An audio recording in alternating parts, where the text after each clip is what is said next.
বাংলাদেশের চলচ্চিত্রাঙ্গনে পূর্ণিমা নামটি শুধু একটি জনপ্রিয় অভিনেত্রীর পরিচয় নয়, এটি হয়ে উঠেছে এক সময়ের আবেগ, ভালোবাসা এবং সিনে নস্টালজিয়ার প্রতীক।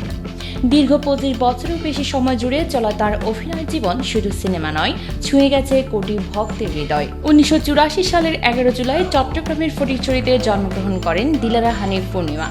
শৈশব থেকে অভিনয়ের প্রতি ঝোঁক ছিল তার। সেই আগ্রহ, স্বপ্ন আর মায়ের উৎসাহ থেকেই মাত্র 14 বছর বয়সে নাম লেখান চলচ্চিত্রে।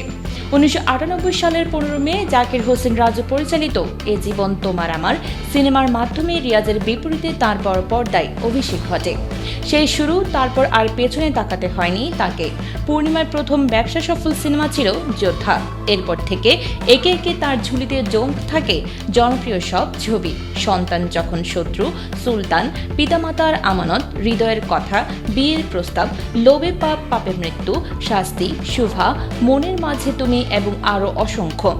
অভিনয়ের নৈপুণ্যে তিনি একদিকে যেমন বাণিজ্যিক সিনেমায় দাপট দেখিয়েছেন, তেমনি সংলাপহীন চরিত্রেও সমান সাবলীল ছিলেন।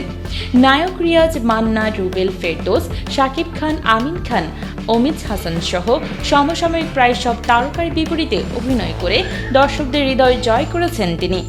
শুধু সিনেমা নয়, নাটকে তিনি রেখে গেছেন শক্ত উপস্থিতি। শহীদুজ্জামান সেলিম, আফজাল হোসেন, মোশাররফ করিম, চঞ্চল চৌধুরী, মাহফুজ আহমেদ, অপূর্ব প্রমুখের সঙ্গে তার কাজ প্রশংসিত হয়েছে। পূর্ণিমার ক্যারিয়ারের উল্লেখযোগ্য এক অর্জন হল কাজী হায়াৎ পরিচালিত ওরা আমাকে ভালো হতে দিল না সিনেমার জন্য জাতীয় চলচ্চিত্র পুরস্কার অর্জন। আবার নায়করাজ রাজ্জাক পরিচালিত সন্তান যখন শত্রু ও আরেকটি সিনেমায় অভিনয়ের অভিজ্ঞতা তার জীবনে স্মরণীয় হয়ে আছে। তিনি বলেন, রাজ্জাক আঙ্কেল আমাকে যে ড্রাইভ দিয়েছিলেন সেটা আজ আমার মেরুদণ্ড হয়ে আছে। তবে পূর্ণিমার এই দীর্ঘ অভিনয়ের জীবন ছিল না কেবল সাফল্যের সোনালী গল্প। মাঝে মধ্যে হতাশাও গ্রাস করেছিল তাকে। এক পর্যায়ে নিজেকে গুটিয়ে নেন, অভিনয় থেকে খানিকটা দূরত্ব তৈরি হয়।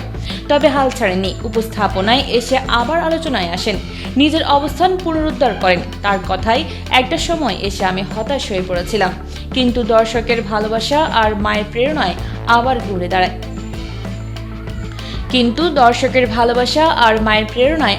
ঘুরে দাঁড়ায়। পূর্ণিমা বলেন, আমি আজীবন আমার মায়ের কাছে কৃতজ্ঞ থাকব। তিনি তাগিদ না দিলে আমি কখনো অভিনয়ে আসতাম না, পূর্ণিমা হয়ে উঠতাম না। আজ আমি যে মাই তার মূল কারণ।